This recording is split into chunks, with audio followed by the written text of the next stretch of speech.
دوستو، ایوب علیہ السلام اللہ کے ایک ایسے نبی تھے جن کو اللہ نے بہت آزمایا، پر ایوب علیہ السلام نے اتنا بہترین صبر کیا کہ اس کی مثال اللہ نے قرآن میں دی ہے۔ اللہ نے ایوب علیہ السلام کو سیریا میں قوم سوڈان کی طرف بھیجا۔ ایوب علیہ السلام بہت زیادہ مالدار تھے۔ اللہ تعالیٰ نے انہیں بہت زیادہ نعمتوں سے نوازا تھا۔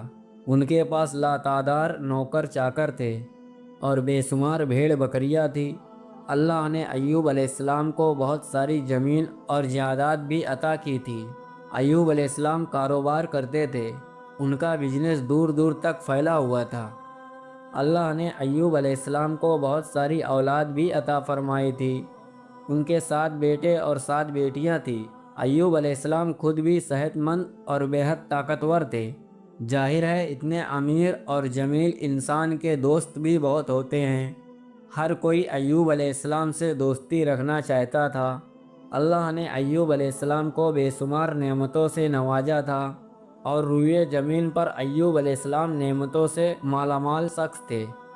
پھر اللہ نے ایوب علیہ السلام کو آزمانا چاہا تاکہ بعد میں آنے والے لوگوں کے لیے ایوب علیہ السلام صبر کی مثال بن جائیں۔ پھر ایوب علیہ السلام پر آزمائش کا وقت شروع ہو گیا۔ ان کا سارا کاروبار بند ہو گیا اور سب مال ختم ہو گیا، یہاں تک کہ ایوب علیہ السلام فقیر ہو گئے۔ ایوب علیہ السلام کے 7 بیٹے اور 7 بیٹیاں ان کے سامنے فوت ہو گئے۔ یہی نہیں، ان کے سارے جانور اور مویشی بھی ہلاک ہو گئے۔ اس کے ساتھ ساتھ ایوب علیہ السلام سے ان کی صحت بھی چھین لی گئی اور وہ شدید مرض میں بیمار رہنے لگے۔ بیماری اس قدر شدید تھی کہ ایوب علیہ السلام چلنے پھرنے سے بھی مجبور ہو گئے۔ ان میں اٹھنے تک کی صلاحیت نہیں بچی، یہاں تک کہ ان کی باڈی کے مسلز گھلنے لگے۔ ایوب علیہ السلام کی آزمائش انتہا کو پہنچ گئی۔ اب ان کے سارے دوست ان کا ساتھ چھوڑنے لگے۔ انہیں یہ خوف تھا کہ یہ کہیں پھیلنے والی بیماری نہ ہو اور ایوب علیہ السلام کی بیماری انہیں نہ لگ جائے۔ اس طرح سب دوست اور رشتہ دار ایوب علیہ السلام کا ساتھ چھوڑ گئے۔ ایوب علیہ السلام کی خدمت کے لیے بس ان کی بیوی رہ گئی۔ وہ بہت وفادار بیوی تھی۔ وہ ایوب علیہ السلام کی خدمت کرتی تھی، انہیں کھلاتی پلاتی اور انہیں نہلاتی بھی تھی۔ پھر نوبت یہاں تک پہنچی کہ سارا مال بالکل ختم ہو گیا، بیچنے کے لیے بھی کچھ نہیں بچا تھا۔ پھر ایوب علیہ السلام کی بیوی نے لوگوں کے گھروں میں نوکرانی کا کام کرنا شروع کیا تاکہ کچھ کما کر لا سکے اور اپنے شوہر کی دوائی اور خدمت پر خرچ کر سکے۔ ایوب علیہ السلام پر یہ آزمائش 1-2 مہینے نہیں بلکہ پورے 12 سال جاری رہی۔ ایک روایت کے مطابق آزمائش کا یہ عرصہ 18 سال تھا۔ ایوب علیہ السلام اتنے لمبے عرصے تک صبر کرتے رہے۔ انہوں نے کبھی کسی سے شکوہ تک نہیں کیا۔ ایوب علیہ السلام کی بیوی نے ان سے عرض کیا کہ آپ اللہ کے رسول ہیں، اگر آپ اللہ سے دعا کریں تو وہ آپ کی بیماری کو ختم کر دے گا اور آپ کے حالات کو بدل دے گا۔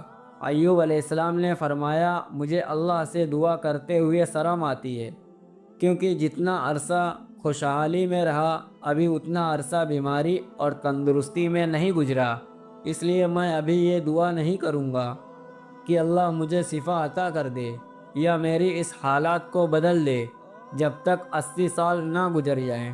جس طرح میں نے ناز و نعمت میں 80 سال گزارے ہیں، اسی طرح 80 سال اس بیماری اور تندرستی پر صبر کرتا رہوں گا۔ یہ سن کر ایوب علیہ السلام کی بیوی مایوس ہو گئی، کیونکہ انہیں یقین تھا کہ اگر ایوب علیہ السلام اللہ سے دعا کر لیں تو یہ آزمائش فوراً ختم ہو جائے گی۔ اب نوبت یہاں تک آ گئی تھی کہ لوگوں نے ایوب علیہ السلام کی بیوی کو کام دینے سے انکار کرنا شروع کر دیا تھا، اس ڈر سے کہ کہیں ایوب علیہ السلام کی بیماری ان کی بیوی کے ذریعے ان لوگوں کو بھی نہ لگ جائے۔ حالات اتنے خراب تھے کہ ایک دن ایوب علیہ السلام کی بیوی کو اپنے بال کاٹ کر بیچنے پڑے تاکہ انہیں گھر خرچ کے لیے کچھ پیسے مل جائیں۔ یہ دیکھ کر ایوب علیہ السلام کو بہت زیادہ تکلیف ہوئی اور انہوں نے اللہ سے دعا کی، یا اللہ مجھے بیماری لگ گئی ہے اور تو رحم کرنے والوں سے زیادہ رحم کرنے والا ہے، میری حالات کو تو ہی بہتر جاننے والا ہے۔ اللہ نے ایوب علیہ السلام کی دعا کو فوراً قبول کر لیا اور ان کی آزمائش ختم کر دی۔ پہلے بھی ایسے کتنے موقع آئے تھے کہ آپ دعا کرتے تو فوراً قبول ہو جاتی، مگر ایوب علیہ السلام نے اپنی آزمائش پر صبر کیا۔ اس لیے صبر کی مثال جب بھی دی جاتی ہے تو صبر ایوب کا ذکر ہوتا ہے۔ اللہ نے ایوب علیہ السلام سے فرمایا، اپنا پیر زمین پر مارو، یہاں نہانے اور پینے کے لیے ٹھنڈا پانی ہے۔ جب ایوب علیہ السلام نے اپنا پاؤں زمین پر مارا تو پانی کا ایک چشمہ جاری ہو گیا۔ جب انہوں نے اس پانی سے غسل کیا تو ان کے جسم کے باہر کی بیماری ختم ہو گئی، اور جب وہ پانی پی لیے تو جسم کے اندر سے بیماری ختم ہو گئی۔ ایوب علیہ السلام پھر سے صحت مند ہو گئے، جیسے پہلے ہوا کرتے تھے۔ جب ان کی بیوی واپس گھر آئی تو انہیں بالکل پہچان نہیں پائی۔ ان سے پوچھنے لگی، کیا آپ نے اللہ کے نبی اور میرے خاوند یعنی مرض میں مبتلا شخص کو دیکھا ہے؟ اللہ کی قسم، جب میرے خاوند صحت مند تھے تو بالکل آپ جیسے تھے۔ میں نے آپ سے بڑھ کر ان سے ملتا جلتا آدمی آج تک نہیں دیکھا۔ اس پر ایوب علیہ السلام بولے، کیا تم نے مجھے پہچانا نہیں؟ انہوں نے حیران ہو کر پوچھا، آپ کون ہیں؟ تب وہ بولے، میں ایوب ہوں۔ تب وہ بولی، سبحان اللہ، اس کا مطلب ہے بیماری ختم ہو گئی، اللہ تعالیٰ کا احسان ہو گیا۔ اللہ نے ایوب علیہ السلام کی بیوی کو بھی جوانی لوٹا دی، کیونکہ انہوں نے بھی اللہ کی آزمائش پر بہترین صبر کیا تھا۔ اس کے بعد اللہ نے انہیں پھر سے اولاد عطا کری۔ ان کے یہاں 26 بیٹے بیٹیاں ہوئے۔